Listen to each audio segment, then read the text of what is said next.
This is the Debunking Economics podcast with Steve Keen and Phil Dobbie. The Archives. Episode 52. 4 ideas for the G20. Hello, I'm Phil Dobbie. Welcome to the Debunking Economics podcast with Professor Steve Keen. And today, some positive resolutions that could come from the G20. They're not going to, of course, but this is our ideas of what they could come up with. The G20 is meeting, or perhaps by the time you've got around to listening to this, they've already met in Hamburg. Last time the outcomes were all pretty negative. I mean, they dropped the pledge to reject protectionism. Well, maybe that one's not so bad, depending on your point of view, but they also watered down a commitment to climate change just before Donald Trump pulled out of the Paris Agreement. And they agreed to stop competitive currency devaluation, somehow. But could they do better this time? Well, Steve Keen and I have 4 motions that we think should be passed. 2 from me, 2 from Steve. So let's start with mine, Steve. I want a rule that is going to penalise nations that don't meet the obligations of the Paris Climate Accord. Maybe an extra 10% tariff on all imports from that country, or maybe a global carbon trading scheme that somehow doesn't give credit to those people who choose not to be in that scheme. Something, anyway, has to be done if we believe that climate is such a big issue. Yeah. Well, the trouble is a lot of the politicians don't believe that. They're ignorant about it, courtesy of what's been spouted on the topic by the big oil and so on.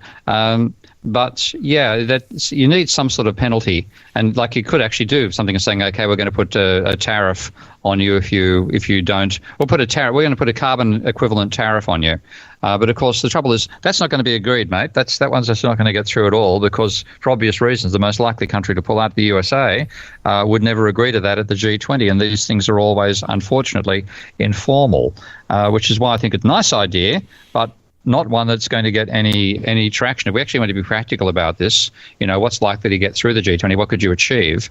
And you've got to put something forward which looks like it's going to be a win for everybody to actually get everybody to vote for it. This one, unfortunately, is clearly targeted at a loss, and it's possible for them to... I mean, this could apply to my proposals as well, frankly. But you've got to have something which is seen as positive. If the G20 is just an organisation that everyone has to agree on everything, then everything is going to be washed down to the point of being completely useless, particularly with Donald Trump now in the United States. I mean, maybe we should look at it as the G19 then, and we just exclude America from it, which might be the easiest solution to all of this, and then the rest of the world agrees on stuff. But I mean, You've got to put forward proposals that and if you say, well, it's got to be one that's going to be agreed by everybody, then you know that Donald Trump's never going to agree on anything that's going to be to do with climate change. So what about stuff that the other 19 could agree on? I mean, surely they'd be there saying, yes, we've got to do something to try and tackle this issue, and some sort of penalty has to be the way forward. But is a penalty the right way, or have we given up on the idea of carbon trading schemes? Have they been shown not to work? I'm not a great fan of them for a simple reason. I think they're useful, but they're just the typical attitude economists always have. That's a problem with something you can fix it by adding a market. And this is the whole idea that the reason we have pollution is externalities. You have one of the costs of production is generating carbon dioxide, because you've got to burn coal or burn oil to actually harness the energy they've got to turn the machines to produce the output you want to make. And if you're not actually paying for dumping that carbon dioxide in the atmosphere, then they think, well, if you put a price on that, then we can actually balance the whole thing. We get back to equilibrium again, supply equals demand, and everything else works perfectly. And my reason for being a critic of that attitude is that, first of all, it sees the ecology as being contained by the economy. Now, it's the other way around. The economy is an entity within the ecology with which when we live, and to believe that you can actually manage the bigger system, which is ecological, using the rules that apply to the smaller system, which is the market system, is inane. It's just the usual story. Economists think they've got the center of the universe. They're closer to being a center of a black hole in terms of their understanding of how the world operates. So I don't see a carbon tax as being even philosophically the right way. Carbon trading is even philosophically the right way to control it. But you could, as you say, you could actually have the G19 agreeing that put on tariffs on any country that's not doing its bit for reducing carbon emission into the planet. That would work. because in that case, if Donald Trump, if he leaves, could suddenly find himself facing a tariff. Of course, that would unfortunately ignite his political base. He's back in the, America's been wronged again type stuff. So it might be a nice way of resolving that particular issue, but boy, it'd make the international politics of Donald J. Trump even more exciting. Yeah, well, so be it. You all don't, and G19's got a bit of a nice ring to it. Maybe we could make it the G20. We could find somebody else to step up to the plate, I'm sure, to replace the US. Yeah, I think Iceland would be in there. Well, there we are. Definitely. Problem solved. Maybe Ecuador. Yeah. North Korea, perhaps. North Korea. There we are. Sorry. Absolutely. Well, maybe if they're welcomed in, maybe they won't have quite such a chip on their shoulder, perhaps. Possibly. And if you just tell Kim Jong-un he's looking well, not short and stubby, then he might turn out to be very quite svelte physique, I thought. Yeah. He might turn out to be quite a nice guy after all. One of yours is to introduce a penalty on nations that are running a trade surplus. Okay, this is a bit more elaborated because, if you look at a huge amount of what happens with the global economy, one of the major issues that's causing this hassle is the fact we use a national currency for international trade. And one of Keynes's proposals at the Bretton Woods Agreement conference back in 1944 was that the world establish what he called the Bancor, which was a currency to be issued by the International Monetary Fund in proportion to the size of the various economies that were part of the global trading system. And then countries, when you wanted to buy, if America wanted to buy goods from the UK, then the American company would need to purchase Bancors from its central bank and use those Bancors to transfer to the company in the UK, which would then hand those Bancors over to the central bank and get pounds back in return for it.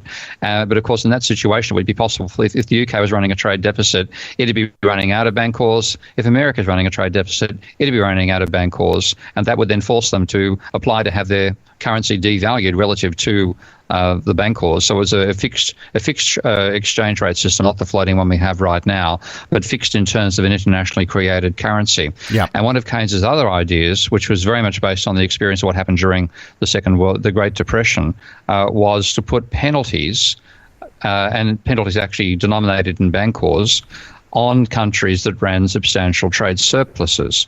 Because if you're running a trade surplus, as I've explained a few times here, that's one of the ways of creating your domestic money and outsourcing the creation to the rest of the world. So Germany, by running its huge trade surplus, is actually having the rest of the world create its money for it, which means it can have government surpluses and declining private debt at the same time because it's got this huge trade surplus, so the rest of the world is paying for the Germans to print euros.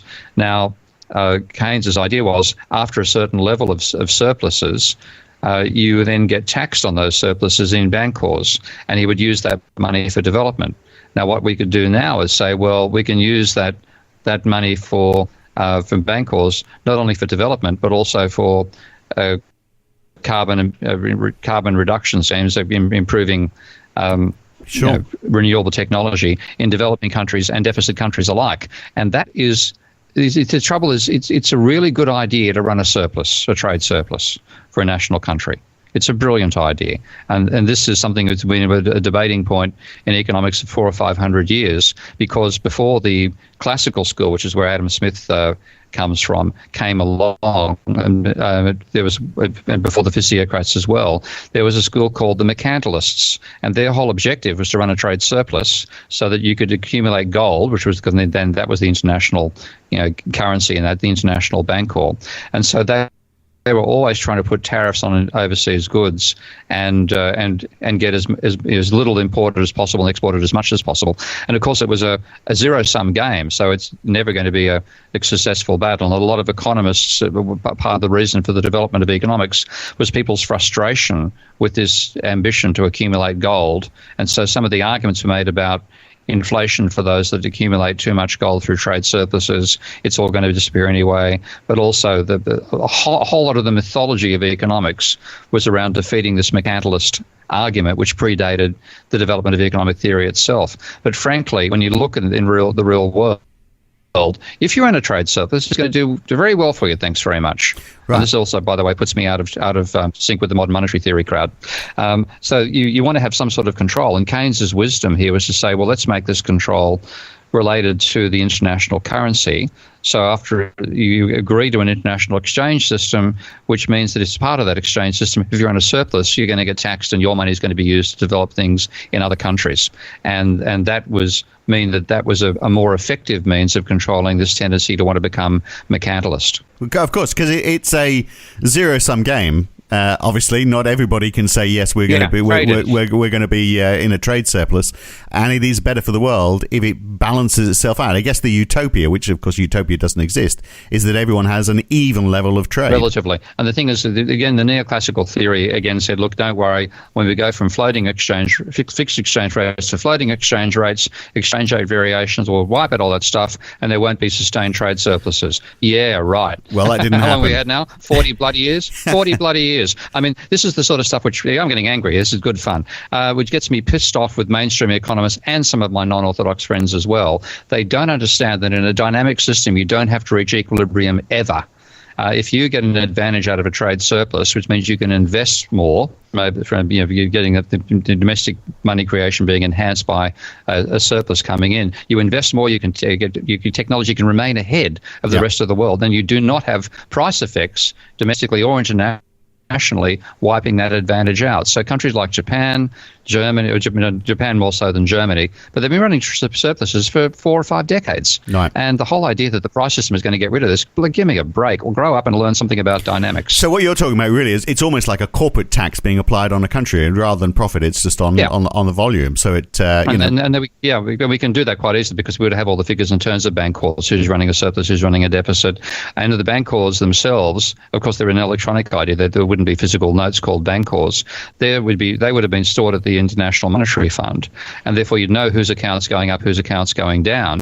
Do those going down face the need potentially to devalue their currency? This is Keynes's concept of a fixed exchange rate with an adjustment mechanism built in, and they could apply to have their currency devalued relative to bancors, and that would, of course, that reduces the effective wealth of the country involved, but it also means they stop losing bancors ultimately when their economy adjusts. But the ones running surpluses, well, bang, we've got the money here. We're going to allocate that X amount of money to this country on condition that the money is used for development projects or for greenhouse gas abatement, solar energy, et cetera. It'd be quite easy to do it. So there's 2 resolutions there, really, possibly for the G19 rather than the G20, because I'm not quite sure how replacing the US dollar as that central currency would go down with the US, or maybe they would like it.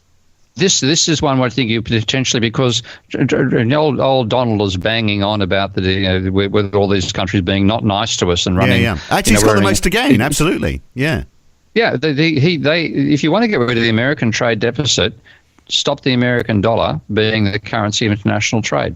Yeah. All right. So we've got 2 there. That's not the only solution, but it's part of it. Yeah. So two resolutions there then. Create the bancor, or whatever we're going to call it. And then the second one is, we have penalties or tax for trade surplus, and that money then gets passed on to help developing nations, or it goes into greenhouse gas emissions schemes. Yep. That makes a great deal of sense. And then on top of, so 3 we've got now, if you include mine, which I feel is a bit pathetic after you've just changed the whole monetary system of the world. But let's tax people who don't follow the Paris Climate Accord. Okay, one final one then. A global minimum wage. Let's stop exploitation in developing nations. Let's penalise companies that pay below that wage in whichever country they're operating, in the same way that you take action against a company that's flaunting laws in your own country. Yep, I mean that's one of those halcyon things that'd be lovely to achieve. My little take on that is that, and this is all coming out of the work I'm doing in energy right now. Fundamentally, what income is a flow of energy that you can use for doing useful work. And if you look at the flow of energy, and that energy fundamentally comes out of machinery. It's what we've harnessed. That's why we use so much fossil fuels, because you can harness those far more effectively than we can, whacking bits and pieces of trees into a furnace and lighting that. So we've got this huge flow of energy, and when you look at it, a lot of people on the planet get more than enough energy that way to be able to have a moderately comfortable lifestyle, but a substantial proportion don't as well.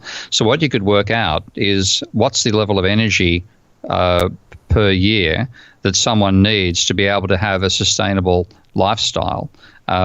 And they say, okay, that's the minimum wage. Right. Now, that would then, as well as saying that's what we want to achieve in terms of a monetary level, it's also saying what does that amount to? And that's the thing that you end up wanting to, provide electrification systems, solar systems throughout rural Africa, rural India, and so on, to give people that level of effective energy harnessing that means that they end up being able to have something resembling a comfortable lifestyle compared to what they've got right now, which is areas of abject poverty. So rather than trying to bomb our way to peace in Syria and places like that, we'd be trying to land, solar energy systems in those same places to. Or would we? So I take, get around the issues. So take your point. So you're saying yes, it's going to be hugely expensive to provide the energy that the equal energy needs to somebody in sub-Saharan Africa, for example. It would be massively expensive, and therefore, if you were to say, well, that's the minimum wage. So if they produce anything, then the minimum wage is going to be so horrendously high. Nobody's going to want to buy from those countries, though, are they? I mean, rather than people... Oh, no, the cost is still trivially low. I mean, the real issue is providing some means by which they can produce, for their own needs and to some extent for the international trade. And if you have the level of poverty that applies in these countries and the lack of infrastructure, they're never going to be able to get there. To me, what I'm with all this work in energy is having a fairly radical impact on I'm thinking on a whole range of issues in economics, but one of them would come back to this whole thing. If you want a global minimum wage in a realistic sense, then to enable that to be sustainable for a lot of these countries, you've got to increase the capacity to actually harness the energy. And it isn't just a case of saying, here's a global minimum wage, let's penalise companies that don't pay it. We've got to generate the capacity in those countries to generate the energy they need to actually make that realistic. And but you can't just do it by the wages. You've got to do it by providing the physical capacity to generate that energy and harness it properly as well. Well, that could work with your idea then, couldn't it? That, if you had this central currency and you were penalising countries that had a big trade surplus, then that's how you could finance it. You could finance that money to make these other countries more energy efficient, so their minimum wage, in effect, comes down as they become more energy efficient, which makes them more efficient at producing goods, or more cost effective at producing goods, which helps to improve their trade position. Yeah, and this is actually, if you actually take a look at The Economist today, I just noticed one on my Twitter feed. I'm just going to see if I can find it on the computer right now. But The Economist today came out saying that Germany's trade surpluses are a problem for the rest of the world, and they're dead right. I haven't actually read the article. I'm not behind the paywall for The Economist as yet, but the lead problem is why Germany's current account surplus is bad for the world economy. Well, in fact, we went through that Tom, Dick, Harry exercise, whatever, a couple of weeks ago. Yeah. It is actually Tom that's trying to spend less money, and as it does, it actually causes global GDP to fall. So we have a whole range of things that are done right now that are making the world work less effectively. And what we're suggesting here with our little ideas for the G20 is ideas that would make, rather than having people saving, require them to spend. And that actually has benefits for everybody, not just for the spender. And, this one on minimum wage, Donald Trump might be behind this as well, because he's got a minimum wage in the United States. He'd see, this is a way of, helping level the playing field as far as he's concerned. And he might get some of his base back that are getting peeved with his tweets. Or even more importantly, him driving across greens on a motorised golf buggy, which is probably the biggest sin he's committed. According to part of his base in the last 6 months. Well, look, there we are. 4 ideas, 4 resolutions for the G20. The only problem with them is that we weren't invited, so we're not there to... Indeed. But maybe there's still a chance. They could listen to this podcast tonight. There's still an opportunity maybe to sneak it into tomorrow's agenda. Good to talk, Steve. We'll see. We'll see you soon. I'll practice my handshakes just in case. Okay, bye. Next time, creating money. We've talked about it in the past. Central banks have been doing a lot of it lately with quantitative easing. But what's the difference between creating money and just running a government deficit? Is one worse for the economy than the other? Making money and monetizing debt. That's next time on the Debunking Economics podcast. I'm Phil Dobbie. That was Professor Steve Keen. We'll see you next time.